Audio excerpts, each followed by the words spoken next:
Hi, and welcome back to our APES flipped classroom. We're continuing with Unit 3 today, and today we're discussing carrying capacity and how that and limiting resources influence population growth.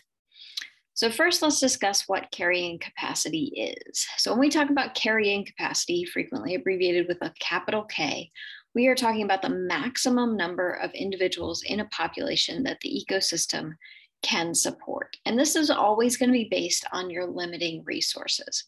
So in theory, carrying capacity looks like this graph over here on the left. This is our theoretical carrying capacity.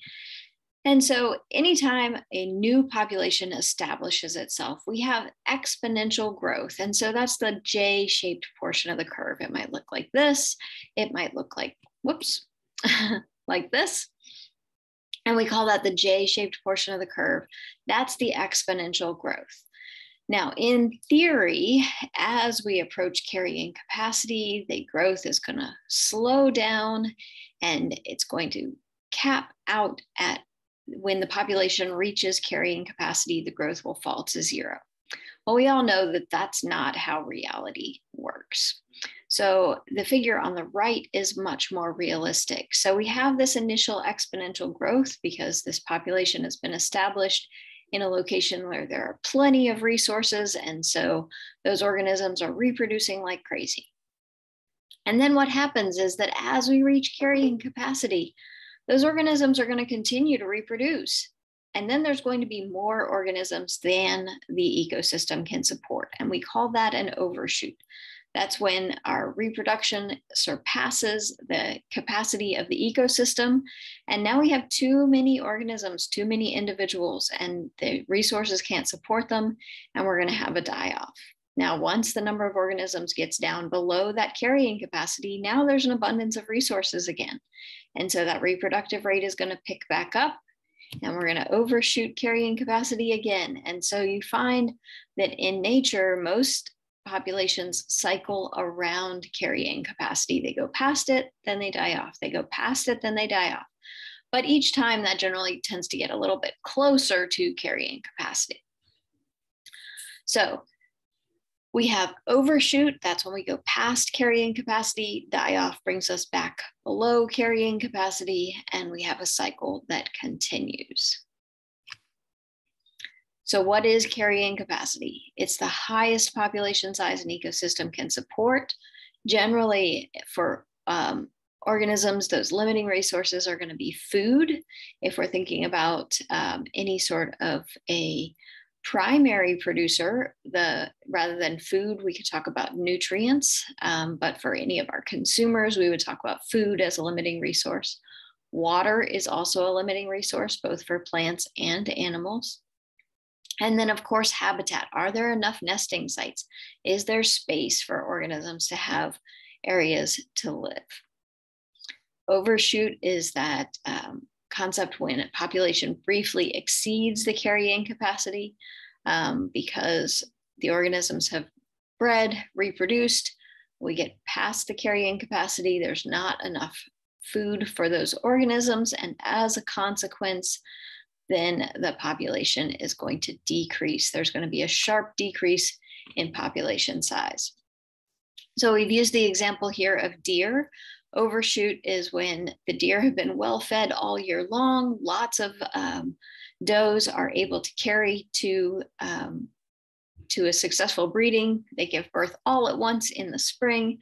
There's this huge spike in the population, and all of a sudden, there's not enough food. They're overgrazing.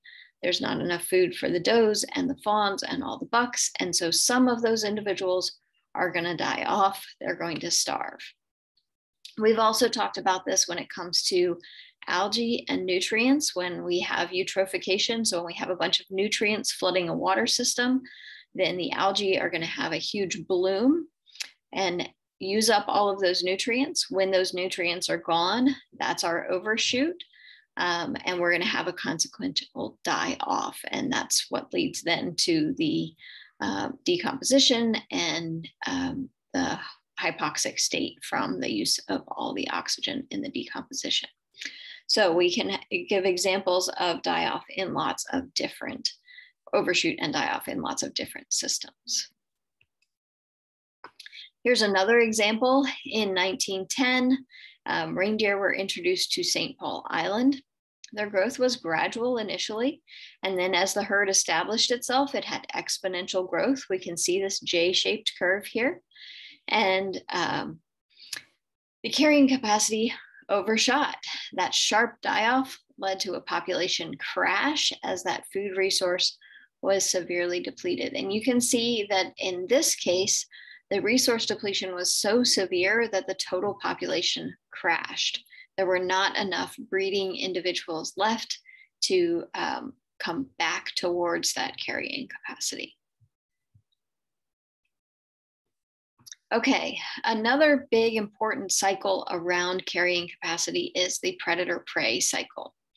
And so you can see that as the populations of hares increase, they're going to increase when there's not a lot of lynx. There's going to increase when there's not a lot of predators. And as their population increases, then the predator population is also going to increase. So we can see that the hare population is increasing, and lagging a little bit behind it, the lynx population is increasing. Now, as the lynx population increases, the hare population decreases because they're being eaten.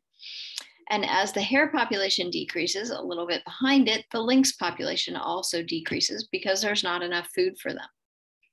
And so you're going to see this offset cycle always of the prey organism populations increasing, followed by an increase in the predator population, which results in a drop in the prey population, which then results in a drop in the predator population. And so we see these offset cycles. Now, we have this FRQ practice. So here we can see that there was a canine virus that struck the wolf population, and it caused a crash in the wolf population. What I want you to do is explain the impact that this canine virus had on the moose population. Please recognize the canine virus does not affect the moose directly. I want you to explain how it indirectly affects the moose population and explain the cycles that you see after that canine virus. Okay, so that's our first lesson about carrying capacity. Now let's talk about how populations grow according to resource availability. So we're first going to talk about some characteristics of populations. Anytime we look at populations, we're frequently going to try and count the number of individuals in an area at a given time. And that's just the size of the population. Larger populations are generally safer from population decline because there are more organisms and therefore they're better able to survive any sort of a disturbance. Another important characteristic of populations is their density, and that's the number of individuals per unit area. If you have higher density, you're going to have higher competition, you're going to have increased potential for disease outbreak, and you're going to have the possibility of depleting your food source. And then one other thing that's important about populations is their distribution. How are the individuals in that population spread out relative to one another? So we can talk about random distribution. There's no pattern, there's no reason to it.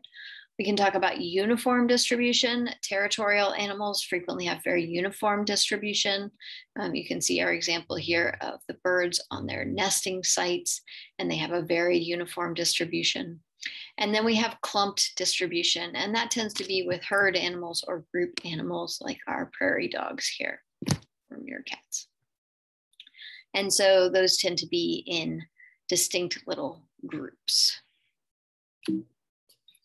Okay, so how do those population characteristics impact our growth factors? So one important characteristic that impacts growth is the ratio of males to females.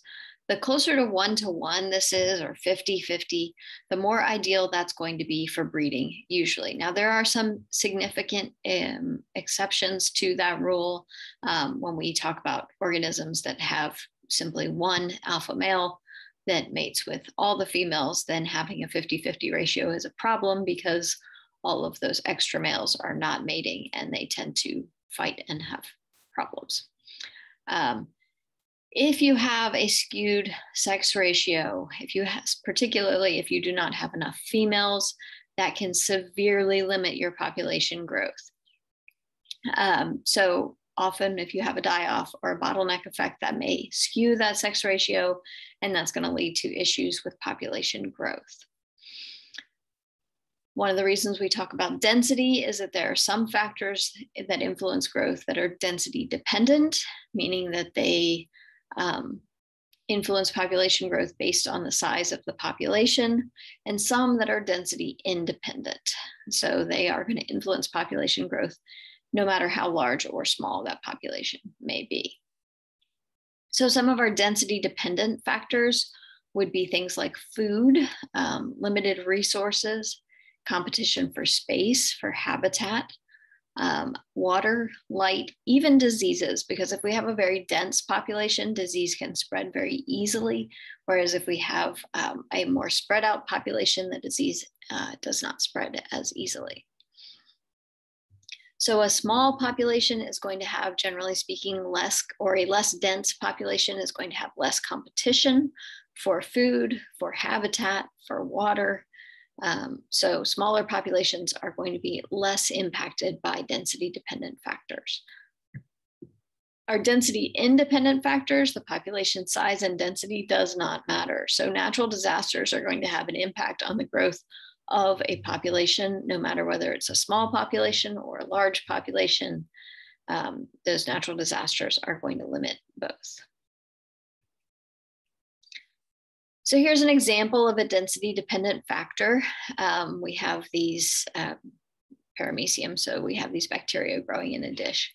And you can see that when there's not a lot of food there, both species grew rapidly initially and then reached a plateau.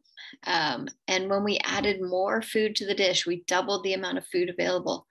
Both species increased their carrying capacity by about twice as much. So food was definitely a limiting resource there, and that was a density dependent factor. Now, once again, we reached a carrying capacity and we reached a plateau.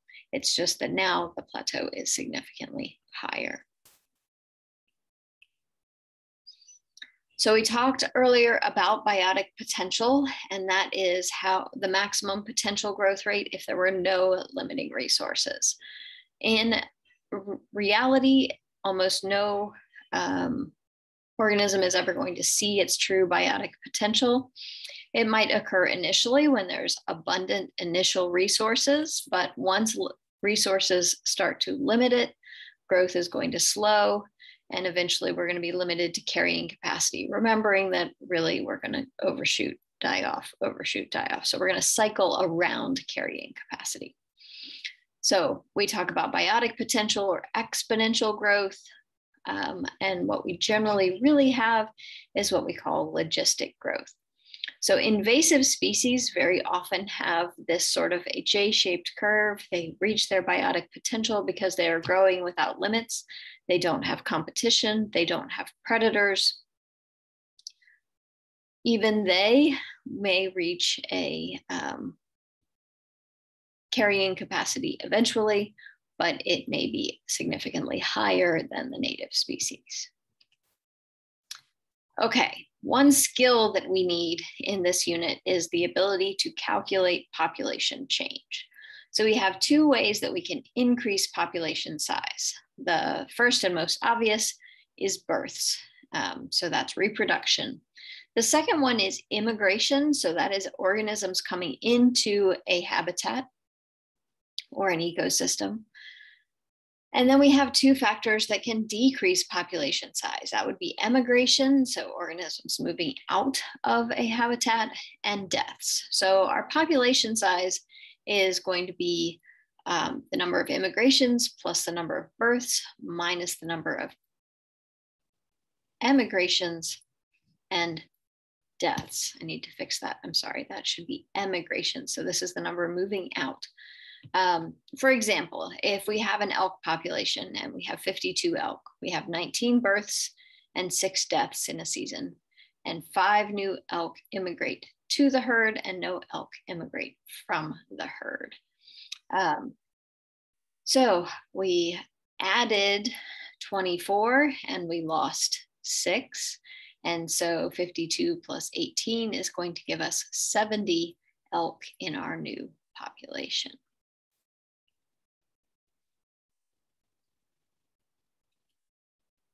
All right, so your practice for this one is to calculate the population size of a wolf pack that contains 14 individuals.